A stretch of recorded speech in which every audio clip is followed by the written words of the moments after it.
اسی طریقے سے آپ یہ دیکھیے کہ اللہ تبارک و تعالیٰ نے فجر کی نماز کے بعد یعنی اشراق کے بعد میں کیوں کہا ہے کہ روزی کے لیے پھیل جاؤ؟ کیونکہ آدمی جب چلتا پھرتا ہے، پہلے وہ گھر جا کے ناشتہ کرتا، کھانا پانی جو بھی اس کے ہے وہ کھا پی کے اور اپنے رزق کے لیے نکلتا، تو اللہ تعالیٰ نے اس رزق میں برکت رکھی۔ تو صبح کا وقت جو ہے اور صبح کے وقت کی جو ہوائیں ہیں، صبح کے وقت کی جو کرنیں ہیں، صبح کے وقت کی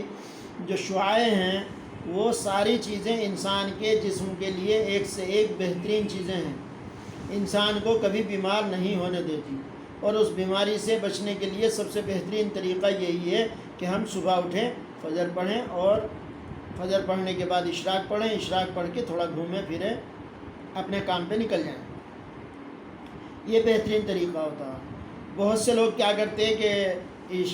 فجر پڑھ کے آئے کیا تو اسی وقت سو جاتے، یا پھر چائے بسکٹ یہ وہ کھا کے پھر سو جاتے، پھر وہ معدہ جو ہے بالکل گم ہو جاتا وہ معدہ، پھر معدے کے اندر وہ جان نہیں رہتی، معدے کے اندر وہ طاقت نہیں رہتی، اور جب معدے کے اندر طاقت نہیں رہتی تو پھر کریں گے کیا؟ تو اس کا نقصان یہ ہوتا ہے کہ ہماری پینکریاس جو ہے، ہماری تلی جو ہے وہ کام کرنا بند کر دیتی، انسولین بنانا بند کر دیتی، اور ہمارے نظام ہضم جو ہے، جس کے لیے سب سے اہم چیز لیور ہے، پینکریاس ہے، معدہ ہے، یہ ساری چیزیں اپنی جگہ سست پڑ جاتی ہیں، اور جب سست پڑ جاتی تو کام نہیں کرتی، تو پھر ادھر تو پینکریاس انسولین بنانا بند کر دے رہی، ادھر جو ہمارا لیور ہے وہ صحیح طرح سے ہاضمے کو درست نہیں کر پا رہا، ہر چیز کو خون اتنا نہیں بنانا پا رہا جتنا ہمارے جسم کو، اور ہمارا معدہ جو ہے جو چکی ہے وہ صحیح طرح کھانے کو پیس نہیں پا رہی، تو کیا ہو رہا کہ پھر ہم لوگوں کو شوگر پیدا ہو، اور شوگر کے نقصانات یہ ہوتے ہیں کہ جتنی زیادہ اس کے بارے میں لاپرواہی ہوتی ہے۔ شوگر کہنے کے لیے ایک صاف ستھرا مرض ہے، مگر آپ دیکھیں گے کہ گینگرنگ وغیرہ جیسے اس طرح کے مرض جو ہیں، جب یہ زخم ہو جاتے تو کسی کے ہاتھ کاٹنے پڑ جاتے، کسی کے پیر کاٹنے پڑ جاتے، کسی کے پورے حصے کاٹنے پڑ جاتے، یہ شوگر کی وجہ سے ہوتا ہے۔ اور اس سے بچنے کا بہترین طریقہ ہے اپنی لائف اسٹائل کو بدل دینا، اور جب ہم لائف اسٹائل بدلیں گے تو پھر ہمارے کھانے کا تو صبح میں کیا بدلا ہے؟ فجر کے بعد ناشتہ کر لینا۔ اب دوپہر ہوتی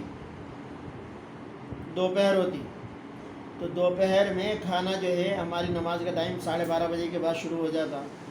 1 بجے 1:15 بجے تک نماز پڑھ لیجیے، اس کے بعد میں کھانا کھا لیجیے۔ کھانا کھانے کے بعد میں تھوڑی دیر آرام کیجیے۔ اس آرام کے بارے میں ویسے تو اللہ کے نبی صلی اللہ علیہ وسلم کی احادیث ہے، تو کسی کا کچھ کہنے کی ضرورت ہی نہیں ہے کہ قیل اللہ جو ہے وہ سنت ہے، جو سنت ہے تو وہ ہمارے لیے تو سب سے بڑی بات ہے۔ اس سنت پہ بہت سارے لوگوں نے ریسرچ کرا، تو ایک انگریز مورخ لکھتا اس کے بارے میں، اور ایک جنہوں نے اس کے بارے میں سائنٹسٹ لکھتے ہیں کہ یہ جو دوپہر کا آرام ہے یہ پورے دن کی پھر ریکوری ہے، یعنی جتنے آپ تھکے ہیں، جتنے آپ کو آلکس آیا ہے، جتنا آپ کے کام نے جتنی اسٹرینتھ کم کی ہے، اسٹیمینا کم کیا ہے، وہ سب وہ 15-20 منٹ آدھا گھنٹہ جو آپ آرام کرتے ہیں، جس کو قیل اللہ بولتے ہیں ہم لوگ، اس میں جو ہے اس کی وجہ سے پھر ریلوڈ ہو جاتے،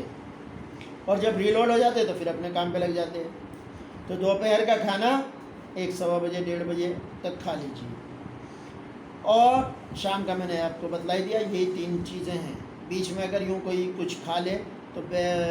وہ اس کی مرضی کی بات ہے، مگر بہترین طریقہ تو یہی ہوتا کہ اپنے وقت سے ہر چیز کو استعمال کریں، کیونکہ اللہ نے وقت کے لیے ساری چیزیں کی،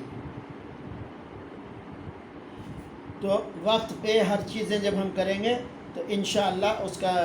نتیجہ بھی بہت اچھا نکلے گا، اور وقت سے ہی ساری چیزوں کو کرنا۔ اب رہا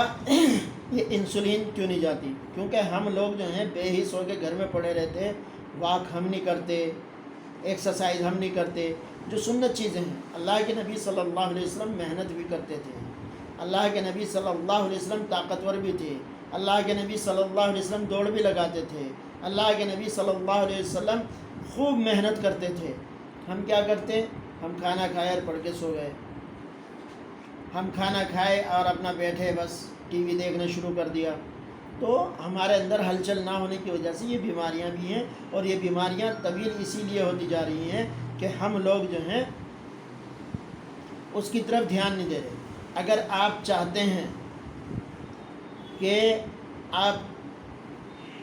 کسی کو انسولین اگر ہے اور آپ چاہتے ہیں کہ وہ انسولین جو ہے ختم ہو جائے، تو سب سے پہلے اپنی لائف اسٹائل بدلیے، اور لائف اسٹائل بدلنے کے ساتھ ساتھ میں ایک چھوٹا سا نسخہ میں پھر بتلا رہا، یہ اس سے پہلے میں بتلا چکا کہ پاؤ کلو میتھی دانہ اور پاؤ کلو کلونجی دونوں کو لے کے برابر کوٹ لیجئے، اور کھانا کھانے سے پہلے آدھا آدھا چمچ کھا لیجئے۔ انشاءاللہ 2-4 مہینے میں 6 مہینے میں آپ کی انسولین بالکل بند ہو جائے گی۔ ویسے میرا تجربہ تو یہ ہے کہ میں جن پیشنٹوں کو دیا ان کو پہلے ہی مہینے انسولین ختم ہو جاتی ہے۔ پھر بھی اگر کوئی پیشنٹ ایسا ہے تو اس کے لیے بھی میں آپ کو پھر بتلا رہا ہوں کہ اس کو مہینے 2 مہینے 3 مہینے کھلا کے دیکھیں، انشاءاللہ وہ انجیکشن کی مصیبت سے بچ جائیں گے۔ اور اگر سال 6 مہینے کھلائے تو گلوکوز باڈی میں سے کم ہو کے انسولین بننے شروع ہو جاتی ہے۔ اس لیے جو سمجھدار ڈاکٹر ہوتے وہ انسولین کم استعمال کرواتے، صرف مجبوری میں استعمال کرواتے، نہیں تو گولیاں کھلاتے، اور وہ بولتے کہ پینکریاز اگر آپ کی کام کرنے لگی تو آپ کو چھوٹی سی گولی بھی بہت زیادہ فائدہ دے گی، اور اگر پینکریاز کام نہیں کرے گی تو پھر آپ کو یہ انسولین لینی پڑے گی، اور انسولین ڈائریکٹ ہے، تو جب ڈائریکٹ انسولین مل گئی تو پینکریاز کہاں کام کرے گی؟ پینکریا کام نہیں کرنے گی پھر۔ تو اس کے لیے میں نے یہ چھوٹا سا نسخہ بتلایا میتھی دانہ اور کلونجی کا۔ ویسے میں اس سے علاوہ بھی شوگر کے بہت سارے نسخے بتا چکا، وہ آپ کسی بھی یوٹیوب پہ جا کے، یوٹیوب پہ جو ہے آپ دیکھ سکتے ہیں، میرے کسی میں لکھا ہوا ہوگا شوگر کا علاج، یا شوگر کے لیے، یا شوگر کی جو غذا، شوگر والوں کی غذا، ان میں کسی میں بھی مل جائے گا۔ تو پھر بھی میں آپ کو بتلا دے رہا ہوں، پاؤ کلو میتھی دانہ، پاؤ کلو کلونجی، یہ دونوں چیزوں کو اچھی طرح باریک کوٹ کے آدھا چمچ کھانا کھانے سے پہلے، تو تھوڑے دن میں یہ جو ہے شوگر کنٹرول میں آ جائے گی، اور شوگر کنٹرول میں آ گئی تو انشاءاللہ ثم انشاءاللہ آپ بالکل صحیح ہو جائیں گے۔ تو بھائی آپ لوگ دعاؤں میں یاد رکھیے۔ ویڈیو زیادہ لمبا ہو جا رہا ہے تو میں نہیں چاہتا کہ زیادہ لمبا ہو، میں صرف شوگر والوں کو بتلا رہا، اس کے نقصانات بہت ہیں، جسم کے اندر بالکل جو ہے طاقت نہیں چھوڑتا،